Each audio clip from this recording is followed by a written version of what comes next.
Assalamualaikum warahmatullahi wabarakatuh. Alhamdulillahirabbil alamin wa bihi nasta'in ala umurid dunya waddin. Assalatu wassalamu ala asrofil anbiya'i wal mursalin wa ala alihi wa sahbihi ajmain, amma ba'du. Ibu dosen yang sama-sama kami hormati dan teman-temanku yang berbahagia. Pada kesempatan kali ini saya akan mempresentasikan Islam dan Gerakan Sosial Aksi Bela Islam 212. Lebih jelasnya, mari kita simak video berikut ini. Pembahasan saya yang pertama yaitu gerakan sosial. Gerakan sosial adalah gerakan yang lahir dari kondisi masyarakat yang menggambarkan ketidakadilan dan adanya sikap semena-mena maupun sikap yang tidak semestinya terhadap rakyat, atau sebagai reaksi yang bertujuan mengingatkan perbuatan kebijakan karena dinilai adanya ketidakadilan. Adapun beberapa karakteristik gerakan sosial antara lain: 1. Dilakukan secara kolektif. Kolektif berarti dilakukan lebih dari satu individu yang membentuk kesatuan. 2. Terorganisir. Gerakan sosial diatur dalam suatu kesatuan sesuai dengan tatanan atau kaidah yang berlaku. Terorganisir berarti memiliki struktur, tata cara, tujuan, anggota, akses yang terarah dan jelas. Yang terakhir, bersifat dinamis. Salah satu tujuan dari gerakan sosial adalah merubah sistem atau tatanan sosial yang berlaku di masyarakat. Lanjut ke slide yang kedua, yaitu faktor-faktor pembentuk gerakan sosial. Faktor-faktor pembentuk gerakan sosial dibagi menjadi dua bagian. Yang pertama yaitu deprivasi ekonomi, yang kedua deprivasi relatif. Deprivasi ekonomi yaitu orang yang melibatkan diri dalam gerakan sosial karena menderita deprivasi kehilangan, kekurangan, dan penderitaan, misalnya kenaikan harga-harga bahan kebutuhan pokok. Yang kedua, deprivasi relatif. Deprivasi relatif adalah keadaan psikologis di mana seseorang merasakan ketidakpuasan atau kesenjangan atau kekurangan yang subjektif pada saat keadaan diri dan kelompoknya dibandingkan dengan kelompok lain. Deprivasi biasanya menimbulkan persepsi ketidakadilan yang muncul karena deprivasi akan mendorong adanya ketidakpuasan.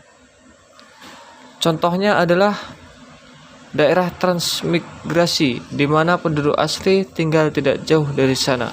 Sepanjang kondisi ekonomi penduduk asli terhadap transmigran, penerimaan penduduk asli kepada transmigran akan berjalan baik. Akan tetapi, jika kondisi ekonomi pendatang jauh lebih baik daripada penduduk asli, maka mulai timbullah deprivasi relatif dari penduduk asli dan akan menimbulkan prasangka dan gejolak lainnya. Pembahasan berikutnya yaitu gerakan sosial Islam. Gerakan sosial Islam merupakan salah satu bagian dari wujud implementasi gerakan sosial. Pengertian gerakan sosial Islam sendiri adalah hasil perilaku kolektif yang dilakukan oleh sejumlah orang dengan mengatasnamakan nilai dan merupakan tanggapan terhadap adanya rangsangan yang berkaitan dengan kesadaran keagamaan. Salah satu contoh gerakan sosial Islam adalah Aksi Bela Islam 212. Aksi 212 adalah serangkaian aksi yang dilakukan dengan tema bela agama. Aksi ini muncul Ahok menyinggung mengenai isi surat Al-Maidah dalam suatu kunjungan di Pulau Seribu. Aksi 212 merupakan tujuan menuntut perintah untuk mendalami dan menindaklanjuti mengenai pidato yang disampaikan oleh Ahok. Para peserta aksi merasa Ahok telah menistakan agama Islam. Mereka meminta Ahok diproses secara hukum dan dipenjara. Beberapa kelompok juga bertugas mengiring opini publik untuk membuat situasi semakin memanas. Namun, banyak yang berpendapat aksi ini tidak jauh dari kepentingan para politisi tertentu. Ada sebuah tujuan politik tertentu yang dibalut sedemikian rapi dalam sebuah aksi yang berbau agama. Dampak aksi 212 terhadap dunia Islam. Dampak aksi 212 sangatlah besar terhadap dunia Islam. Aksi 212 berlangsung pada 6 Desember 2016. Ini merupakan aksi terbesar yang pernah terjadi di Indonesia, yang mana aksi 212 memunculkan dampak yang panjang, diantaranya sebagai berikut. 1. Gerakan merubah cara pandang dunia terhadap Islam yang dipandang sebagai agama radikal dan intoleran.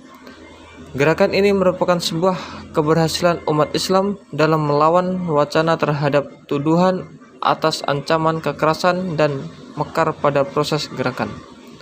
2. Terbentuknya dua organisasi baru di kalangan umat Islam untuk mengawal kebijakan rezim. Dua organisasi ini akan memberikan isyarat lahirnya kehidupan berumat Islam di tengah-tengah masyarakat. Artinya, GNPF, ulama, dan PA sebagai anak kandung dari gerakan mampu memberi perubahan baru pada umat Islam dan kehidupan bernegara. Semangat keislaman dan upaya menormalisasi tindakan diskriminasi pemerintahan terhadap umat Islam menjadi garda terdepan dalam menjalankan roda dua organisasi tersebut. 3. Gerakan 212 memberikan sebuah angin segar akan kebangkitan Islam. Menurut Fahmi, kebangkitan peradaban dan umat Islam bisa ditandai dengan semakin banyaknya pengusaha muslim yang muncul.